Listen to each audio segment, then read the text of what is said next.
근데 어르신들 치아 하나의 가치가 돈으로 따지면 얼마일 것 같으세요? 여쭤보면 어떤 분들은 이제 다 금액을 얘기하시죠. 자연 치아 하나 가치가 5천만 원 정도라고 해요. 28개 치아면은요 14억입니다. 14억.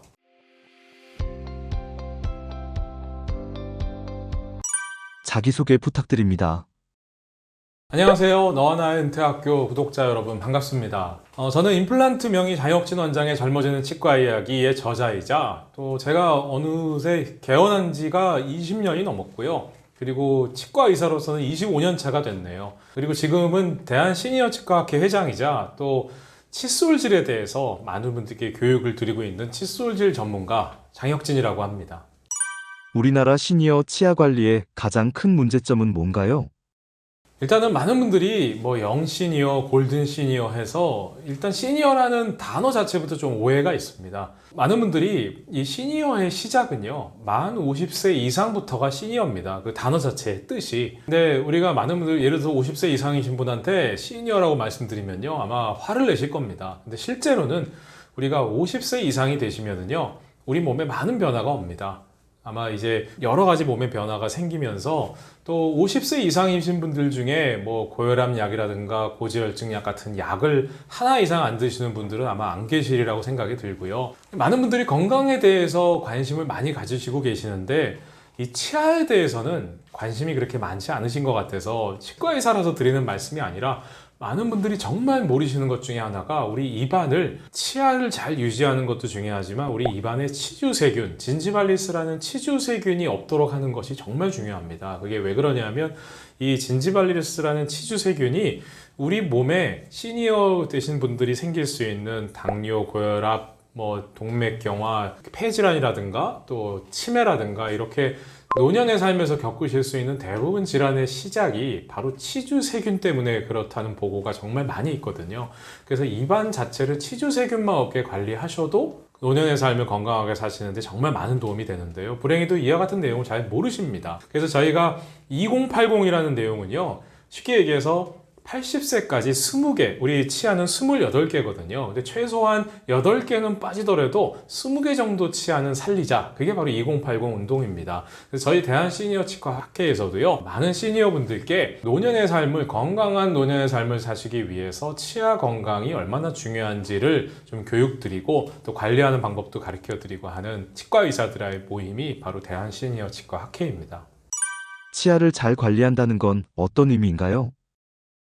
네, 일단 치아를 잘 관리한다고 하는 거는요, 건강한 삶을 위해서 첫 번째 지름길입니다. 우리 몸에서요, 가장 세균이 많고 지저분한 곳이 어디냐면요, 다른 곳이 아닙니다. 바로 입안입니다. 세균이 가장 많이 자라는 곳인데요. 왜 그러냐면은, 우리가 입안은요, 우리가 하루에 손은 자주 닦으실 겁니다. 우리가 보통 세균들이 우리가 감기가 드신다거나 뭐 코로나도 마찬가지지만 손을 닦는 이유가요, 손을 통해서 감염되는 게 아닙니다. 보통 이 손이 얼굴로 오기 때문에 그런 거고요. 이 얼굴에 묻은 세균들이 코와 입을 통해서 들어가기 때문에 이 세균 감염 통로가 바로 코와 입이기 때문에 손을 자주 닦자는 이유가 있는 거죠. 마찬가지로 우리 입안이 가장 세균이 많은 곳인 이유가요, 손을 닦는 것보다 훨씬 적은 횟수로 치아를 닦게 될 뿐만 아니라 온도도 따뜻하고요, 세균이 자라기에 습도도 많은, 세균이 자라기 너무 좋은 환경입니다. 그렇기 때문에 우리 입안에는 진지발리스라는 우리 몸에 있는 세균 중에 가장 무서운 세균도 자라고 있는 곳이고요. 이 진지발리스, 어디서 많이 들어본 것 같은데 바로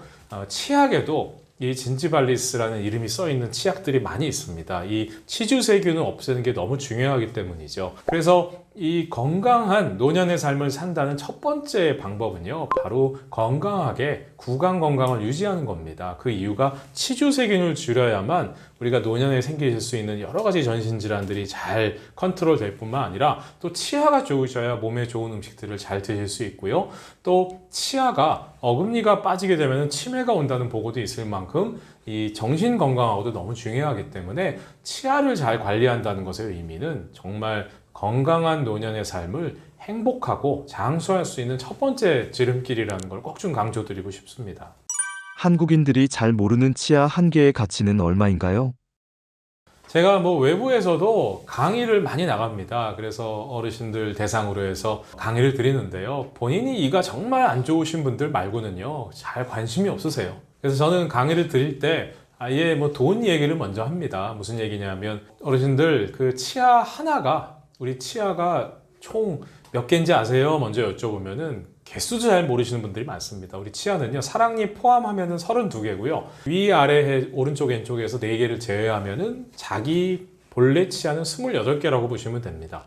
근데 어르신들 치아 하나의 가치가 돈으로 따지면 얼마일 것 같으세요? 여쭤보면은 어떤 분들은 이제 다 금액을 얘기하시죠. 근데 이게 제가 말씀드리는 것이 아니고요. 이 치아 하나의 가치를 실제로 한 10년 전에 논문이 있습니다.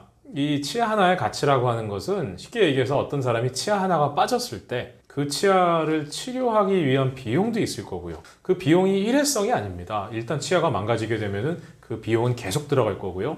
또 병원에 오시는 시간이라든가 고통, 또 여러 가지 그 사회 경제적 비용을 합쳐봤을 때 자연 치아 하나 가치가 5천만 원 정도라고 해요. 그게 옛날 논문이니까 뭐 물가를 따져보면 더 올라갔을 수도 있겠지만 28개 치아면은요 14억입니다. 14억. 14억이면은 우리 뭐 거의 강남의 집 한 채 값인데요. 우리가 그래서 제가 항상 강조드리는 게 우리 부모님들 자제분들한테 집 하나 해줘야 되지 않냐 이런 생각하지 마시고 집을 본인이 사야지 왜 부모님들이 그것까지 신경 쓰세요. 저는 우리나라는 그것도 잘못됐다고 생각을 합니다. 집을 물려주실 게 아니고요. 어렸을 때부터 치아만 잘 관리하실 수 있도록 해도요. 집 한 채 물려주시는 거 똑같거든요. 제가 말씀드리는 건 그만큼 치아 건강이 중요하다는 겁니다. 만약에 어렸을 때부터 이를 잘 관리하는 습관을 못 들여주시면은요. 평생 동안 스트레스를 받게 치료 비용 들어가는 게 문제가 아니라 노년의 삶 자체도 상당히 고통스럽게 살 수밖에 없을 뿐만 아니라 치아가 좋지 않음으로 해서 생길 수 있는 여러 가지 당뇨라든가 전신질환까지 같이 생겨버리기 때문에 본인의 자제분들이 건강하게 행복하게 사실 수 있도록 도와주시는 방법은요.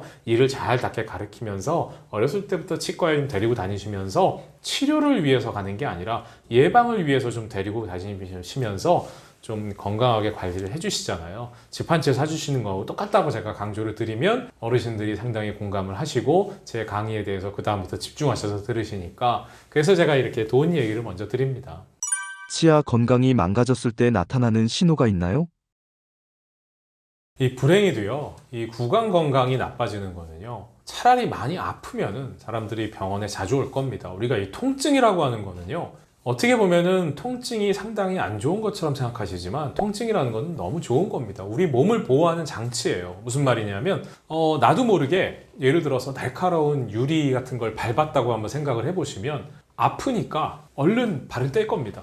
근데 우리가 통증이라는 게 없다면은요, 그 유리 깨진 걸 다 밟고 다닐 겁니다. 그리고 예를 들어서 뜨거운 걸 만졌는데 통증이라는 게 없다면은 화상이 다 입을 때까지 그걸 계속 만질 겁니다. 통증이라고 하는 건 기본적으로 우리 몸을 보호하는 장치입니다. 근데 우리가 불행히도요, 우리 잇몸뼈라든가 치아는요, 그 장치가 그렇게 좋지 않습니다. 암도 마찬가지라고 제가 항상 강조드리지만 그 어떤 단계가 지나가서 말기 정도가 돼서 거의 치아를 뺀다거나 아니면 상당히 망가졌을 때가 돼서야 비로소 증상들이 나타납니다. 예를 들어서 멀쩡하다가 이가 약간 시린 것 같다거나 아니면 뭔가 좀 뻐근한, 우리가 경상도 사투리로 우리한 느낌이 든다거나 아니면 잇몸에서 조금 살짝만 건드렸는데도 칫솔질 할 때 피가 난다거나 아니면 조금 더 진행이 된다면 이가 조금 더 흔들거리면서 잇몸에서 약간 고름 냄새 같은 것들이 난다. 그 전까진 괜찮았는데. 그리고 또 문제가 뭐냐면요, 불행히도 그와 같은 증상이 있다가도요, 내일 치과를 한번 가볼까? 하면은 자고 나면 또 희한하게 안 아픕니다. 그게 바로 많은 분들이 치과 치료를 미루시는 이유 중에 하나라는 생각이 들고요. 그렇기 때문에 치과는 아프실 때 오시면 이미 늦으니까요. 꼭 부탁드리는 것이 최소한 6개월에 한 번 정도씩 병원에 오셔서 건강검진에서 우리가 암이 있나 없나 확인하는 것처럼 꼭 6개월, 아무리 안 오셔도 1년에 한 번 정도씩은 정기점검 해주시면은 대부분 치과 질환들은 생기지 않기 때문에 주기적으로 어렸을 때부터 본인뿐만 아니라 자제분들도 병원에 가셔서 확인하시는 것이 정말 중요하다고 하겠습니다. 치아 관리에 있어서 가장 중요한 건 무엇인가요? 일단 본인이 관리하시는 것이 가장 중요합니다. 물론 유전적인 원인도 상당히 큽니다. 어떤 분들은 이를 잘 안 닦으시는데 충치가 안 생기는 분들도 있지만 정말 쉽게 충치가 생기시는 분들도 있거든요. 그러니까 치아, 충치라든가 아니면 치주 질환도 유전적인 원인도 있지만 그것은 우리가 어쩔 수 없는 부분이고요. 설사 유전적인 원인이 있다고 하더라도 본인이 정말 관리를 잘 해주신다면요, 대부분 치아는 망가지지 않고 치주 질환도 생기지 않기 때문에 후천적인 본인 스스로 관리가 훨씬 중요합니다. 다만 본인 스스로 하시는 관리를 어렸을 때부터 그걸 습관을 들이는 게 쉬운 일이 아니기 때문에 부모님들이 잘 가르쳐 주시는 것도 중요하고요. 또 치과에 오셔서, 요즘은 치과가 너무 친절합니다. 그래서 치과 선생님들한테 치아를 관리하는 요령을 좀 잘 배우면은요, 그게 습관만 들면은 나중에는 부모님이 자식들한테 이렇게 이를 닦아라 말아라 이렇게 잔소리하지 않아도 본인이 습관이 들면은 본인 스스로 개운하지 않기 때문에 습관을 들이는 것이 저는 모든 생활 습관에 있어서 특히 구강 건강은 중요하다고 생각이 듭니다.